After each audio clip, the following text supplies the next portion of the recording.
I'm starting to think that I need to just get comfortable. I'm a neat freak, and I think that's working against me a little bit.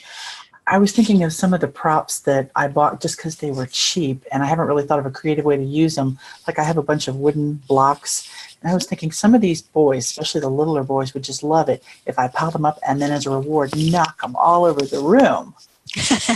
They totally would love it. I'm They going to would have to get over that. Yes, you are. So this is like one of my see, like the neatness factor, Robin, goes right out the window. Like I have like 3 or 4 bins like this over here of just stuff. So this is why I preview my lessons the day before and pull out what I need, and then I put everything I need for the next day right here, and then I have extra things here and down here because I just have so much. And having 2 toddlers, I have every play food item you could probably ever want, plus some, which is fun. I can make you a great cheeseburger if you're interested. But yeah, it's tough to be organized with them. Any other questions? I bought these from Hobby Lobby, so they're super cheap, and you can. Sorry, my dog is barking. That's okay. And I have like tigers and lions, and so when I'm like using for certain animals or certain, I have a tree also, so I can use. I also use them sometimes as just like a little incentive. Like I'll put them over my face and rawr, and that kind of stuff. So that's awesome. I like those. They're really cute. But they're cheap, so that's cheap is the way to go, because I don't want anyone to feel like you have to go out and spend your paycheck on props. I'm all about finding things cheap and finding what you have around your house. Great idea. Thank you. And don't worry about the dog. I have a 90-pound dog over here, so who knows, at any moment he could start barking. So good. Another question. I just do not know when to pull one out. That's always a tough question. So you want to always pull the props out when they'll help to support what you're doing.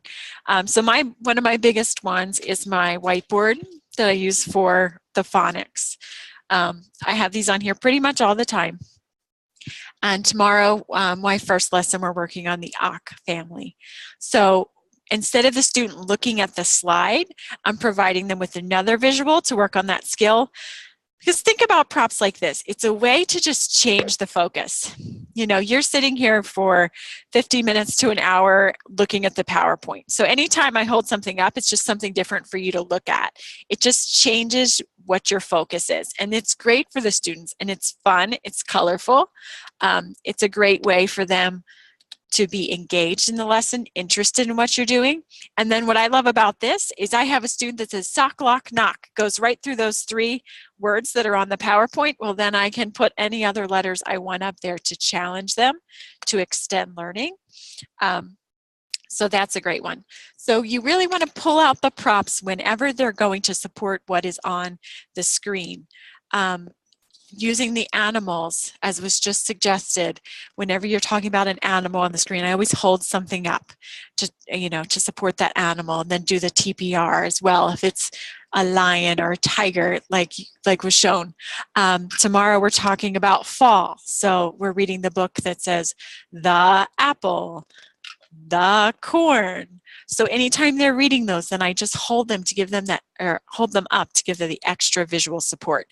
And then what's really fun is when you have them, the apple, then you hold it up to them, have them take a bite of the apple. Really get them moving and into the props as well. It's really fun. Okay, so, and I'll also show you a clip in just a moment of a time that I use some fun props. So supplementary tools are anything that's supporting the lesson content: whiteboards, flashcards, puppets, household items, pictures. I use my family photo all the time for the family unit. Those slides that you fly through, this is my mom, this is my dad. They go really, really, really fast.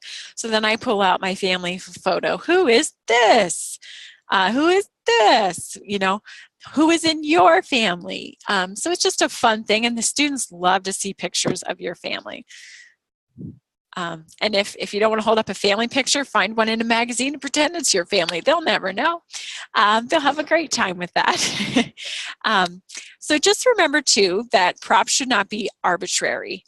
So meaning that if you're teaching a lesson about insects and you're like, oh, check out this car, and it has nothing to do with the lesson, it doesn't really count as a supplementary tool. It's just an arbitrary thing. You know, sometimes we have puppets or friends that we hold up and like talk to at the beginning of the lesson, and that's fine. But just know that supplementary tools are those tools that are really helping the student to understand the lesson content.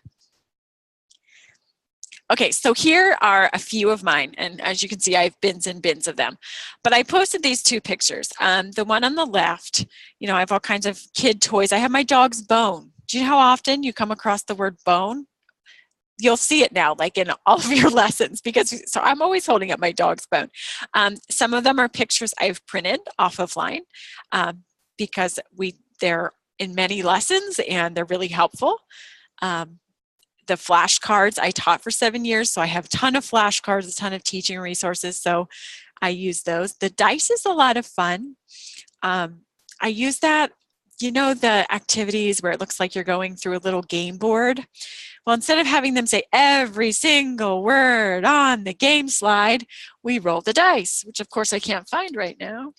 You know what else those are great for? I have about 4 of those same dice, 2 are green and 2 are blue.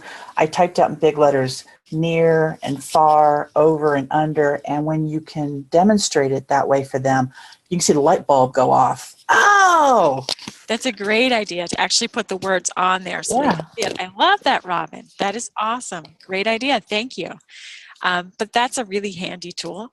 And as Robin just showed us, it can be used in ways that I never thought of. So I love it. The tools on the right are things I have around my home that I use all the time. So there's a piece of wood. Whenever we talk about something wooden, whenever we talk about rectangular prisms, I pull out the piece of wood. My umbrella. They love when you put up an umbrella in class. They look at you like, you did not just put up an umbrella in the house. Like, that's against the rules. You don't do that. But whenever we talk about rainy days, the weather, springtime, I use my umbrella. My popsicle sticks have Velcro on them, and we changed it from a triangle to a square to a rectangle by just adding more popsicle sticks in. Goggles. Anytime we're talking about swimming, I put on the goggles, and they're like, okay, whatever.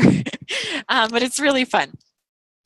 You know, there's a stone, there's a feather, there's a seashell. The dollar, every time we're talking about buying, selling, money, I pull that out just for another visual.